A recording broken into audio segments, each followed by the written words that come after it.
कौन सा कर्म करने पर छछूंदर का मिलता है जन्म? कौन सा कर्म करने पर गधे का मिलता है जन्म? कौन पाप करने पर अगले जन्म में गर्भ में होती है मृत्यु? पराई औरत के साथ दुर्व्यवहार करने पर किस योनि में होता जन्म? छलकपट करने वाला व्यक्ति या धोखा देने वाले व्यक्ति को अगले जन्म में किस योनि को भोगना पड़ता है? गुरु और बड़े भाई से गलत आचरण करने पर किस योनि में होता है जन्म? मित्रों, इसी प्रकार के 21 कर्म और उसी के आधार पर मिलने वाला अगला जन्म हम इस वीडियो में चर्चा करेंगे। मित्रों, अगर इसी प्रकार के सवाल आपके मन में हैं, तो यकीन मानिए आप सही वीडियो पर क्लिक किया है। इन सभी प्रश्नों के जवाब आपको इस वीडियो में मिलने वाले हैं। बस आपसे एक ही बात कहनी है कि आप इस वीडियो को पूरा देखिएगा। मैं दावा करता हूं आपको यह वीडियो बहुत ही अच्छी जानकारी प्रदान करने वाली है। नमस्कार मित्रों, एक बार फिर स्वागत है आपका हमारे YouTube चैनल के एक और नए वीडियो में। दोस्तों, आप लोगों से एक रिक्वेस्ट है कि यदि आप अभी हमारे YouTube चैनल को सब्सक्राइब नहीं किया है तो चैनल को सब्सक्राइब करके घंटी बटन को प्रेस कर दे, ताकि हमारे चैनल के माध्यम से हर आने वाली वीडियो का नोटिफिकेशन सबसे पहले आप तक पहुंचे। मित्रों, वीडियो को लाइक और कमेंट में जय श्री कृष्ण जरूर लिखें। व्यक्ति को कर्मों के आधार पर अगले जन्म में मिलता है इन जीवों का रूप। गीता में लिखा है कि मृत्यु के बाद केवल शरीर नष्ट होता है, लेकिन आत्मा कभी नहीं मरती। आत्मा पुराने शरीर को छोड़कर नया धारण करती है। कुल 84 लाख योनियों के बारे में गरुड़ पुराण में बताया गया है। सबसे श्रेष्ठ योनि मनुष्य की होती है। गरुड़ पुराण में कर्मों के आधार पर जन्म लेने वाले योनि के बारे में बताया गया है। यानी मृत्यु के बाद आपका जन्म किस योनि में होगा, यह पहले से ही निर्धारित है। क्योंकि आप अपने जीवन में जिस तरह का कर्म करेंगे, मृत्यु पश्चात उसी के आधार पर आपका अगला जन्म भी होगा। व्यक्ति को मृत्यु के उपरांत कर्मों के आधार पर स्वर्ग या नरक की प्राप्ति होती है। गरुड़ पुराण में यह भी बताया गया है कि एक व्यक्ति को कैसे कर्म करने से अगले जन्म में किस तरह के जीव रूप में जन्म मिलता है। हिंदू धर्म में गरुड़ पुराण का विशेष महत्व है। इन्हें भगवान विष्णु का अंश माना जाता है। बता दें कि गरुड़ भगवान श्रीहरि के वाहन हैं और गरुड़ पुराण में भगवान विष्णु और उनके वाहन के बीच हुए संवाद का विस्तृत उल्लेख किया गया है। इसमें भगवान विष्णु ने बताया है कि एक व्यक्ति को अपने जीवन में कैसे कार्य करने चाहिए जिससे उसे हर पद पर सफलता प्राप्त होती है और मृत्यु के उपरांत मोक्ष की प्राप्ति होती है।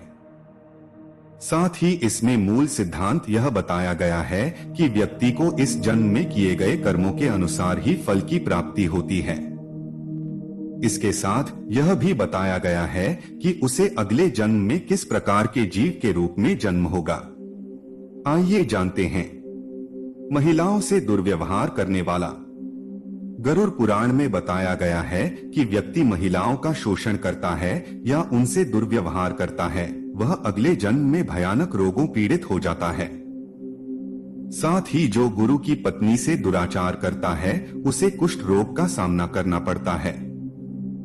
गरुड़ पुराण के अनुसार दूसरे की पत्नी से संबंध बनाने वाला व्यक्ति घोर नरक में जाता है।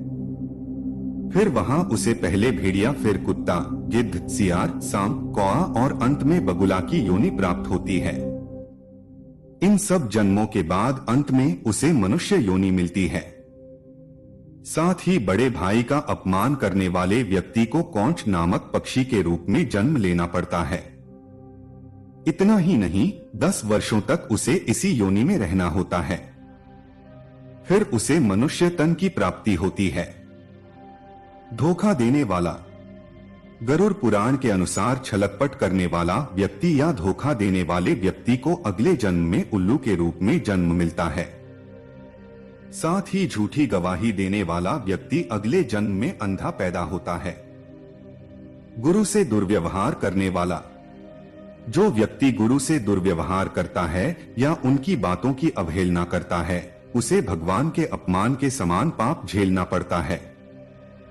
साथ ही यह भी बताया गया है कि वह अगले जन्म में जल से रहित वन में ब्रह्मराक्षस के रूप में विचरण करता है। साथ ही बड़े भाई का अपमान करने वाले व्यक्ति को कौंच नामक पक्षी के रूप में जन्म लेना पड़ता है। इतना ही नहीं, 10 वर्षों तक उसे इसी योनि में रहना होता है। फिर उसे मनुष्य तन की प्राप्ति होती है। हर समय भगवान का नाम लेने वाला, जो व्यक्ति हर समय भगवान का नाम लेता है और उनकी उपासना करता है, उसे सभी चिंताओं से मुक्ति मिल जाती है। साथ ही जीवन के अंतिम क्षणों में भी जो राम का नाम जपता है, वह जन्म मृत्यु के चक्र से मुक्त होकर मोक्ष प्राप्त कर लेता है।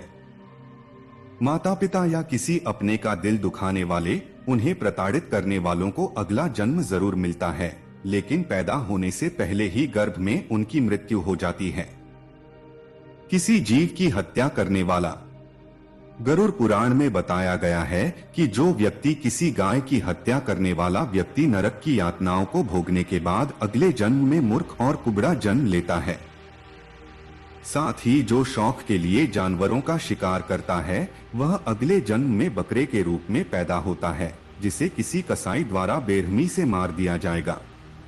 पुराणों में बताया है कि धोखेबाज, कपटी और अपने हित के लिए छल करने वालों को अगला जन्म उल्लू का मिलता है। पशु पक्षियों को परेशान करने वाले व्यक्ति अगले जन्म में कसाई हत्थे चढ़ने वाला बकरा बनते हैं। गौ हत्या, भ्रूण हत्या, महिलाओं की हत्या करना महापाप माना गया है। ऐसा करने वालों को अगले जन्म में चांडाल योनि प्राप्त होती है। स्त्रियों का शोषण, उनके दुराचार करने वाले अगले जन्म में कुष्ठ रोगी बनते हैं। वहीं गुरु का निरादर करने वाला व्यक्ति अगले जन्म में नरभक्षी के रूप में पैदा होता है, जिसे जन्म से मृत्यु तक कई तरह के कष्ट झेलने पड़ते हैं। अन्न की चोरी करने वाला चूहा, जल की चोरी करने वाला चातक, शहद चुराने वाला मधुमक्खी बनता है। अगर कोई मृत्यु के समय भगवान का नाम लेता है तो वो मुक्ति के मार्ग पर अग्रसर हो जाता है। इसलिए शास्त्रों में कहा गया है कि मरते समय राम का नाम लेना चाहिए। इस कर्म से बनते हैं छछूंदर। वेदव्यास जी ने बताया कि चोरी करना हमेशा ही गलत है, फिर चाहे वह स्वर्ण हो या वस्त्र, इसके परिणाम भुगतने ही पड़ते हैं। उन्होंने बताया कि यदि कोई व्यक्ति वस्त्रों की चोरी करता है तो वह अगले जन्म में तोता बनता है। वहीं सुगंधित पदार्थों की चोरी करने वाले छछूंदर के रूप में जन्म लेता है। इसलिए कैसी भी परिस्थिति हो, लेकिन चोरी करने से सदैव ही बचना चाहिए। ऐसे कर्म करने वाले बनते हैं गधे। महर्षि ने बताया कि यदि कोई व्यक्ति किसी का कत्ल करता है तो यह जघन्य अपराध की श्रेणी में आता है। ऐसा कर्म करने वाला अगले जन्म में गधा बनता है।